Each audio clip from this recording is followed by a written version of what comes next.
to a trip into your imagination. So let's imagine the following. Let's suppose you are all an entrepreneur. You wake up one day with an excellent idea, and you think with this exclusive opportunity you will earn big money.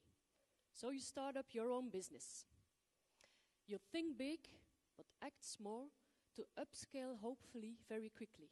A wise lesson you once heard. And you join workshops or FOCA in the back of a local restaurant where you hear some tips and tricks for starters. But there you keep your mouth shut because you're there to listen and learn. You don't want your idea to be stolen by another ambitious entrepreneur like you. So you invest all your saving money in it, that of your parents and your wife of course too. And you start to purchase, you start to produce, and you start to sell with a big mortgage hanging over your head. And little by little, small successes are coming.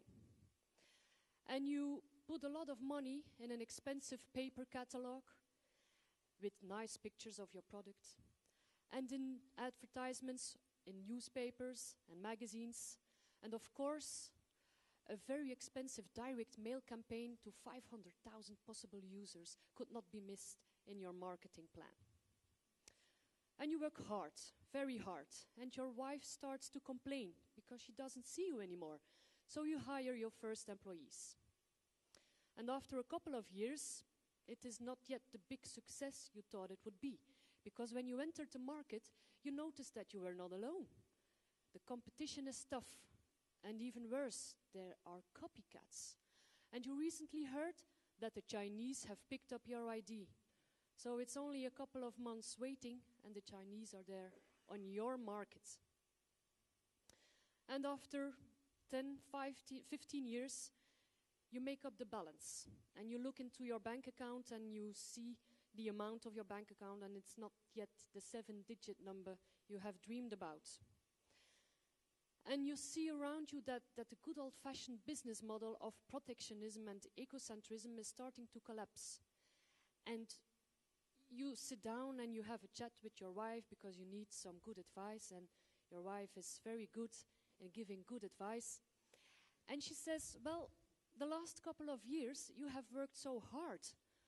Now it's time to work smart. And you know she's right. And you see the success of the internet. And you know, well, I have a website, a beautiful one even, with nice pictures of my product, and all the technical details are there. And I push the information towards my customers. They need all the information they need. And this is a typical and a classic example of an entrepreneur that got stuck in the Web 1.0 period.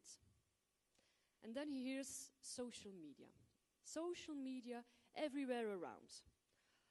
Yes, he is a networker. He goes to network receptions and to New Year's receptions of FOCA, where he networks with real people. And he doesn't need a virtual network where he can't even have a decent chat with so-called friends he has to like first.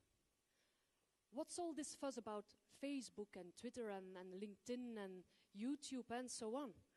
Will a Facebook page with some pictures of him and his employees and his products really help rising his sales? And don't you make it much more easier for your upset clients to spill out their complaints about your company? Oh, no. That can't be the purpose, because he won't be able to control all this bad publicity. This entrepreneur gets a little confused. And he doesn't know exactly what to do, because he thinks that these social media are only a temporary hype. Wait and see for 1 year. They're gone. These can't be used for professional businessmen like he is. Because the classic way of doing business is you make your product, you sell it, and if your customers don't like it, they don't have to buy it. You will find other and better customers. Besides, he doesn't have time to send some tweets into the world and to be 24/7 on the net. He has a business to run, he has real decisions to make. And hiring someone extra, a so-called conversation manager, that has to follow up the word of mouth on the intranet or on the internet, no, that will only cost him a lot of money and he won't have any return. Wait and see, temporary hype. And he doesn't do anything. And he waits and sees for 1 year, and he sees that these social media are not a temporary hype and that they are here to stay. And he has to do something about it, because he has invested a lot of his energy and his money into this company, and he's willing to succeed. And he will not give up. So he investigates in those new Web 2.0 tools, and he realizes that he can't do this on his own. So he hires some new people of the Generation Y, you know, those people actually grew up on the internet, and he now sees that he can use them, those tools, in a more professional way. And he adapts himself to a more two-way communication, internally and externally. And now he actually listens to his clients, and he sees that they are even right about some important things. And he navigates his strategy towards the needs of those clients, and he now sees that he increases his sales, his turnover, and his profit. And he now realizes that he has one big advantage of those multinationals, because he sees that he can react very quickly to those positive and negative comments, and he is not paralyzed by thousands of procedures and 10 management levels. He is a small company that can react very vividly and quickly. So now he's not done yet, because he has still a lot of work to do. He now realizes that he has stood still too long, and that he has to be more open, more alert for the Web 3.0 train that is coming by. So, dear entrepreneurs, I hope you won't miss that train as well, and that you have joined that imaginary trip with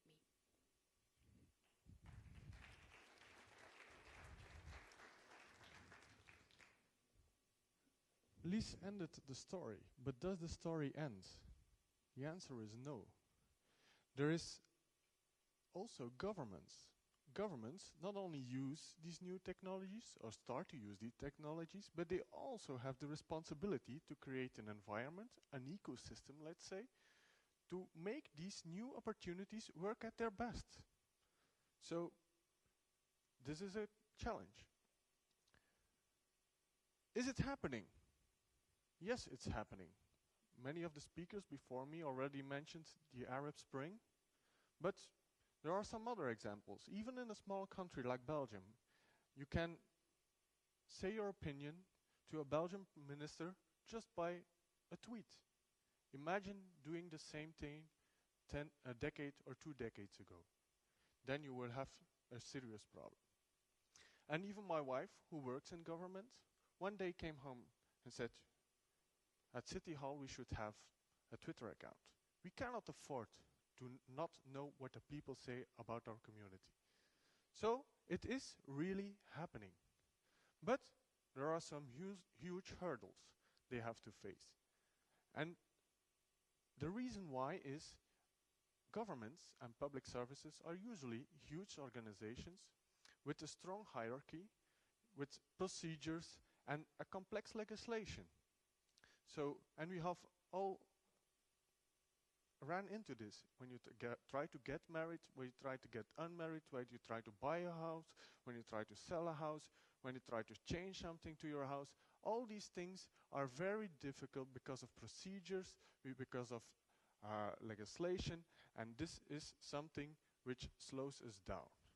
But there's hope. Not necessarily the politicians, but at the low level, the governments are start to see that they have to deal with this and that they have to do things. But they experience some challenges.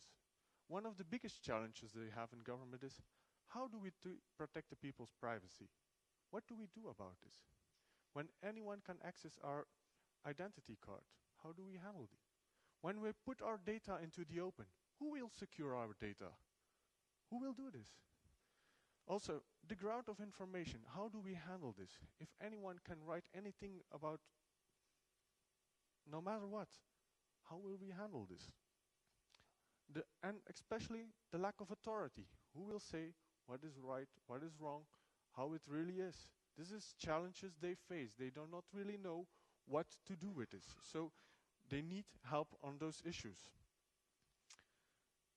But they are starting to work forward. They start to use collaboration tools to manage these new tools and to get around this and start to work together at the regional, at the local, and even the national or multinational level. They use tools like open source, games, EID. Recently, they announced that you would be able to download documents from the internet and that you could use them and legally present them to people. So you don't have to go down to the office and try to get one. But they even have hopes. They also want to create an open and transparent government, but they need help. And this is where there is business opportunity. They ask for reliable partners who will help them in this journey and bring them into this new society, which a much more open state. And as last, one of them, when the end of her research was there, and she was really high in government, said, I thought we come a long way, but now I know we still have a lot of work to do.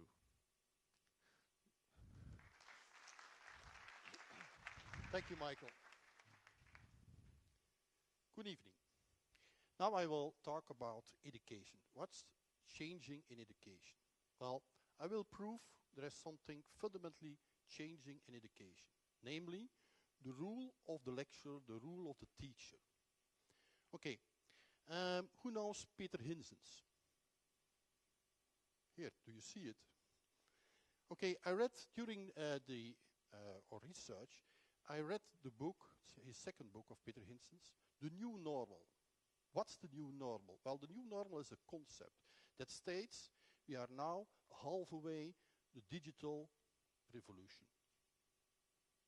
Okay, and now, what I see here,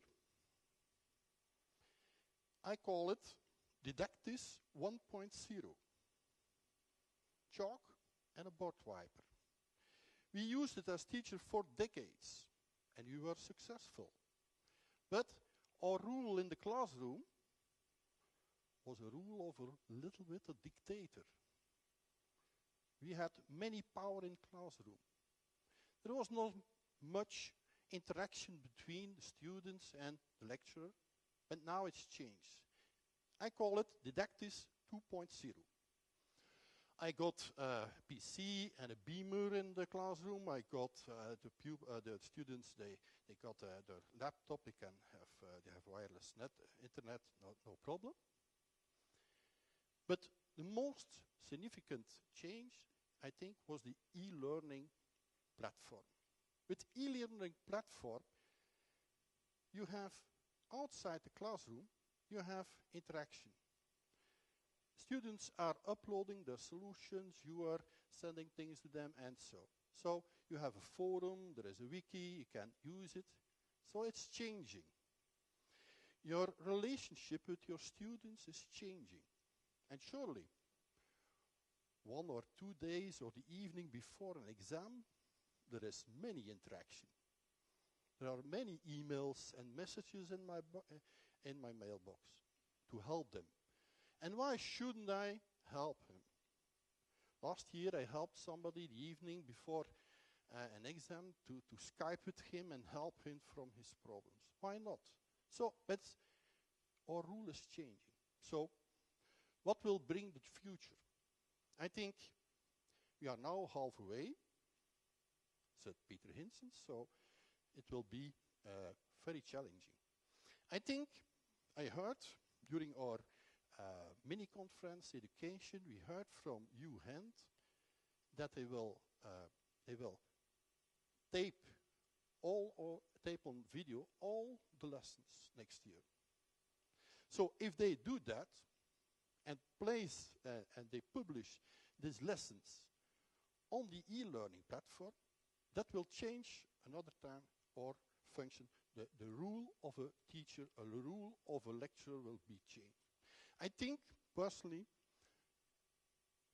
a lecturer, a teacher will become a coach, because a student who just missed the lesson can use this tool. He can watch my lesson, he can look to it in the evening. Anytime, anytime, any place, he can watch my lesson. Okay, that's my first, the changing of the rule of the teacher, the lecturer, is my first idea. Secondly, Emergent, when Geert talked to me about a new project, research, Emergent collectives, I said yes, but I didn't know what's this? And education.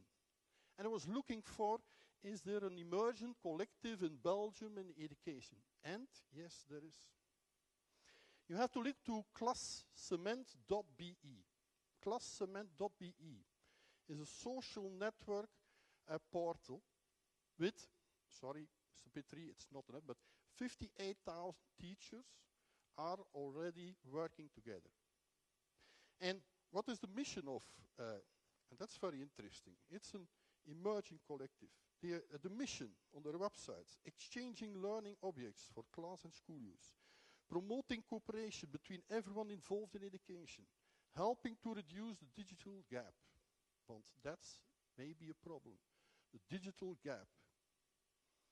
Not every lecturer or teacher has the competences in IT.